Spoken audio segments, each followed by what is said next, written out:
I think I have a problem.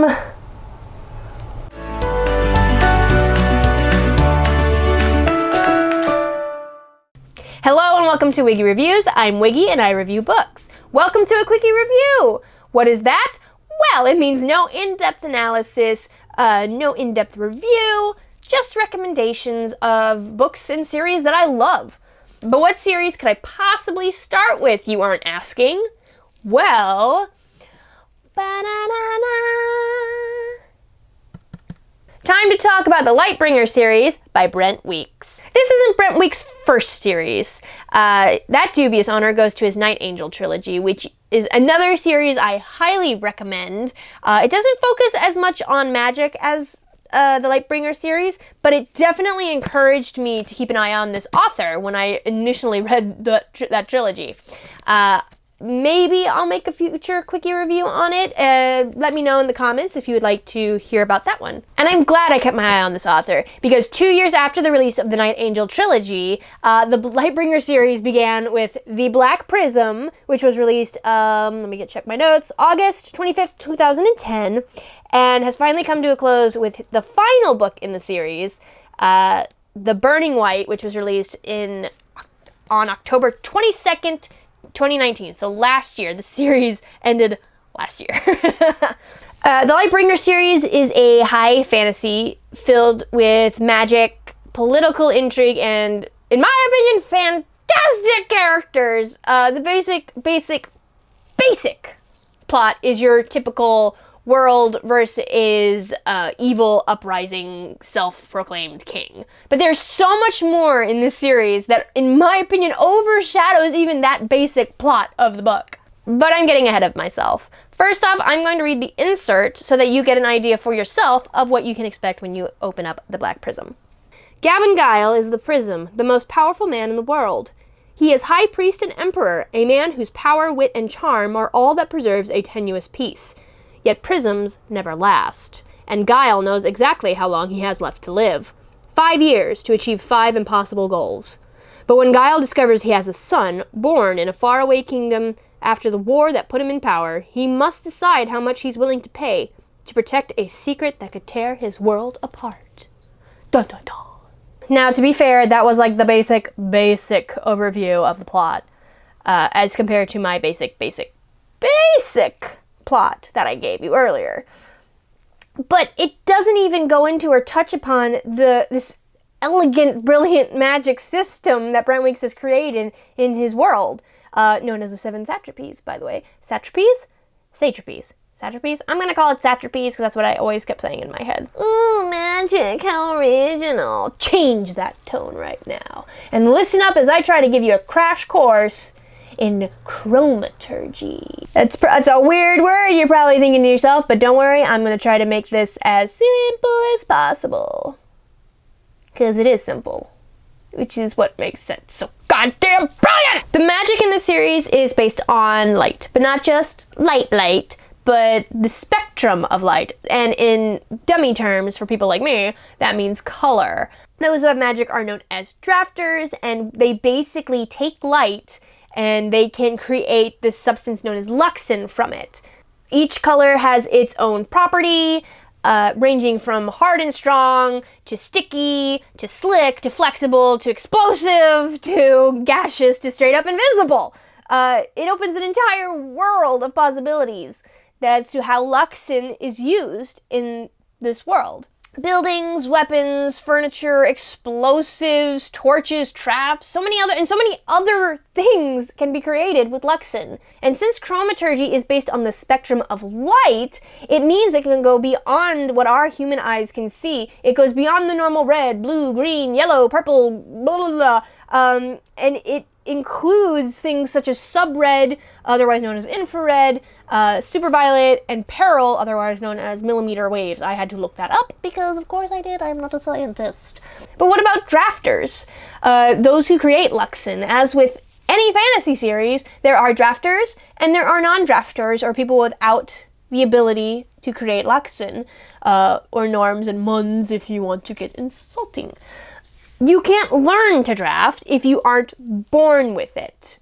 But that doesn't mean as a drafter you can use any color you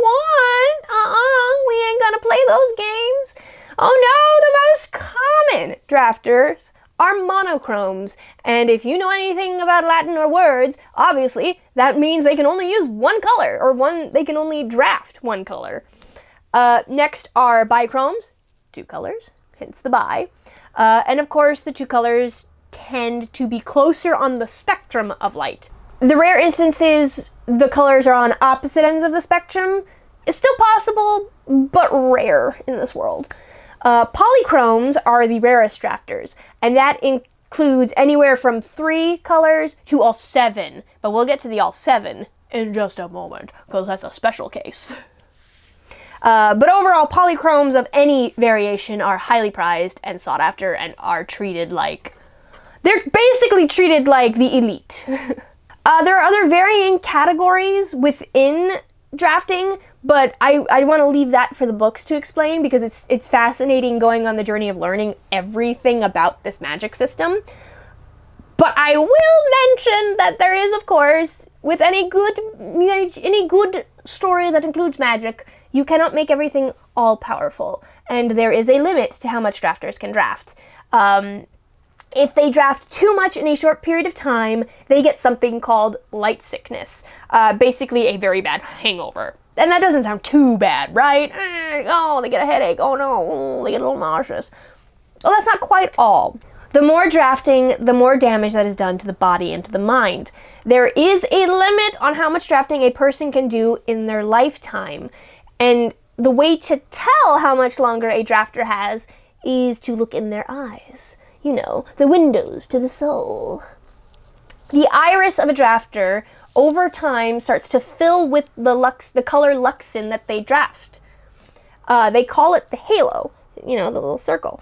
And if it breaks, in other words, if the Luxin that is collecting in their iris starts to bleed into the whites of their eyes, then they are no longer drafters. They are called color whites. And color whites are basically humans controlled by Luxin. I know you're gonna get very semantic with me. It's not just that. But this is the dumbed down version of everything. This is the simple way. Because basically they lose their mind, they lose their personality, they lose their being, and they become the embodiment of the trait of the Luxin. For example, reds are very quick to anger, so they basically become balls of anger. Green drafters are wild and free, so they basically become like wild and crazy and free. I mean, that doesn't sound very descriptive, but you get what I'm saying. Hi, baby. My kitty's here, my kitty. But she's not gonna come on the camera because she's shy. You might see her shadow in a minute. So now you know all about drafters and what happens to them when they draft too much. Okay. But besides that, they can just draft anything they want, right? Like, yeah. No, because again, we have to have limits on magic to make magic actually interesting. So they can't just be sitting in a room and go, boo, blue, ooh, yellow, ooh, ooh. No, they have to have a source. And there's like a whole list of things they have to do to be able to draft appropriately. But in my opinion, the most important thing is they must have a source. In other words, they need the color of light they draft or an item that reflects that color. And I know all you sciencey people are going, well, that's what color is. It's a reflection of light, but it's... Yeah, guys, science, blah, blah, blah, blah, blah. This is magic. We're talking magic. Magic, magic, magic. The easiest solution for these drafters is to wear glasses with colored lenses so that all they see is the color and they can pull an endless kind of supply. But of course, there is an exception to that rule. And I get it. I've been hinting at an exception to all these rules. So let's get right into it. The Prism! Oh, I haven't talked about the characters yet or anybody that has to do with the title of the book. What am I talking about it now? So the Prism, or Gavin Guile, as was read in the basic overview, he is the only drafter who can draft the full spectrum.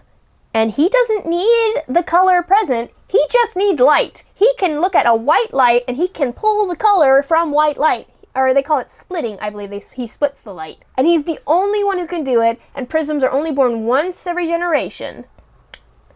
Except when they're not. Gavin Guile is the current Prism, but he didn't get that role easily. Prior to the events that occur in the Black Prism novel, there was a war, and it was called the False Prism War. You see, Gavin had a twin brother named Dazin. It might be Dazin, but that doesn't make sense, because twins usually have similar sounding names, so I'm assuming it's Dazin and Gavin. Correct me in the comments if I'm wrong. Anyways, since they were twins, a rare thing happened. They both were born with the ability to draft the full spectrum. They both were born with the ability to become the next Prism. However, Gavin was the one that everybody kind of wanted to become Prism. Dazin got a little mad about that, and with other events that you learn about throughout the series, he decided, no, Gavin's not going to be the Prism, I'm going to be the Prism. So they started a war. They started a war over who would become the Prism. And after the war, Gavin came out on top and became the Prism. Dazin died. Yeah. The Black Prism takes place 15 years after the False Prism War. Why is that number important? Well, there's a character named Kip in the book, and he's 15 years old. And who's Kip? Well, he's the illegitimate son of Gavin Guile. Whoopsie! That's right, the Prism had a kid. And now he has to take care of him because during the beginning of the book, Kip's mom dies and leaves him a note saying, oh yeah, by the way, your dad's the Prism. And you should go get rid of him because he's an asshole. That's basically the note she gives him. So Gavin goes and he does happenstance run into Gavin. And I mean, there's a lot more to all this, but I'm giving you like berserk. I'm doing a very sham attempt to segue into the characters, but Brent Weeks has written some of my favorite characters of all time. My lifetime, obviously, not of everyone's all lifetime. Anyways, Gavin Guile has so many flaws and secrets that I can't help but find myself rooting for him. Like, they're not... He may be considered the most powerful man in the world, but all his problems are human problems. Like, most of it is just him trying to live his life, and as mentioned, he only has 5 years to do it! With a dash of insane family drama, reminiscent of the Lannisters, to be honest, and I've been avoiding Game of Thrones as much as possible, but it has to slip in there because it's a good way to reference and to get you pulled in. As I mentioned, Kip Guile, Gavin's illegitimate son, he starts as an overweight, unskilled, bullied kid, but obviously his trajectory, his story arc is growing into the man that he is destined to be, blah, blah, blah. But Brent Weeks doesn't do it in the blah, blah, blah kind of way. He actually makes it interesting and he doesn't give him the whole, like, he's going to be the most powerful, blah, blah, blah. He really builds up that he is just going to become a stronger person. He is going to learn to love himself. He's going to find camaraderie amongst people who will learn to accept him, and he will earn the respect of. A character I have not been mentioning, but is also one of my favorites, is Karis White Oak. Who the hell is that? That's a name that came out of frickin' nowhere. Well, she is a talented polychrome that is kind of struggling with her own demons from the past and the present. First off, she's from a part of the Seven Satrapies that is looked down upon, is kind of treated disrespectfully, but she's fought hard to overcome her upbringing. And what really helped is that she is a very talented polychrome. Remember how I said polychromes are rare and respected and da-da-da-da? Well, yeah, she is this talented polychrome who just also happens to be in love with Gavin Guile. Ooh, drama, love stories. And her love story / friendship story with Gavin Guile is tragic, it's hilarious, and it's really endearing because it's not a straightforward it's not straightforward. There's a lot of twists and turns in their relationship. There's a lot of things they have to discuss all the time. And there's a lot of things they have to learn to accept from one another. And she learns to not let her fears define her. They kind of give her the fire that she needs to be this badass fighter woman who's like the top of her like skills.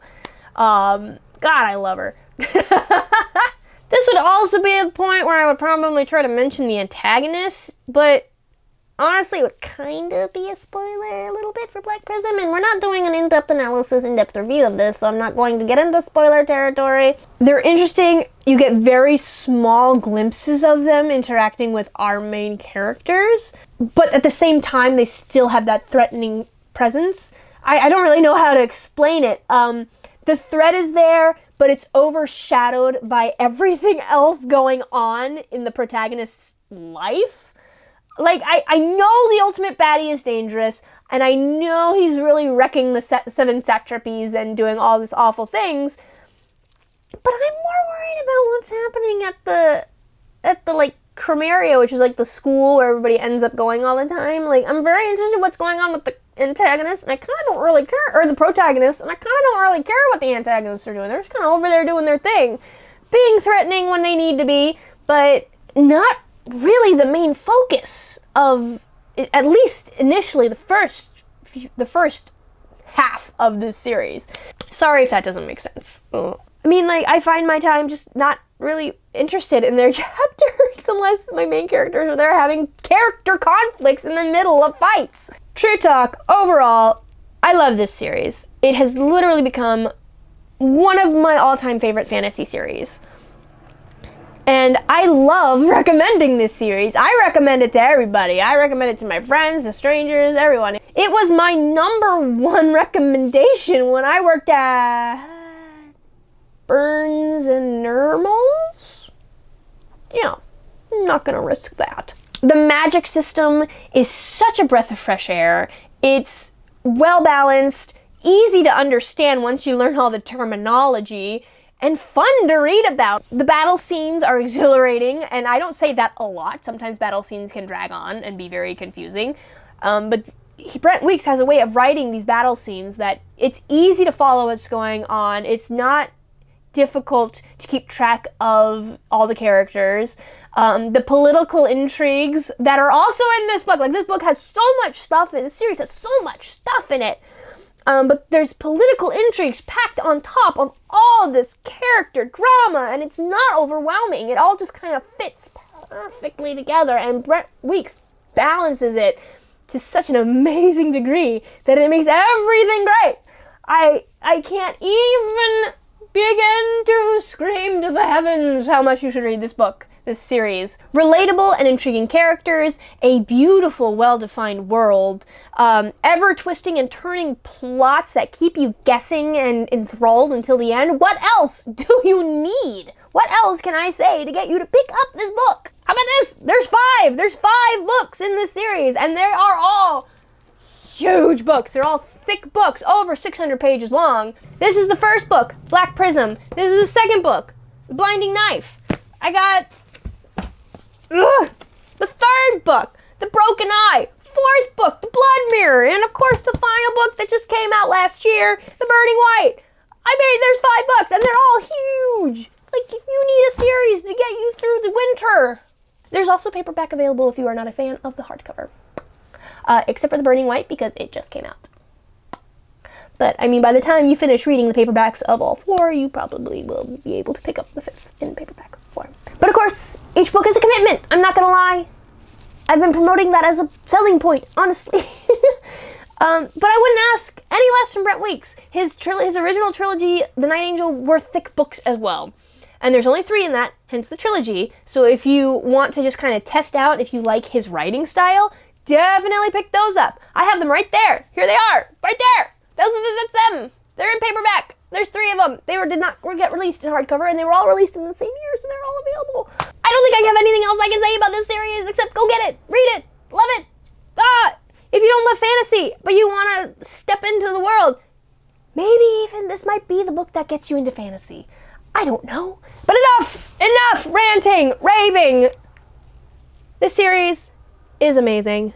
This series is on my top list of fantasy series of all time, maybe even series period of all time. I love this book. Brent Weeks is so good at what he does.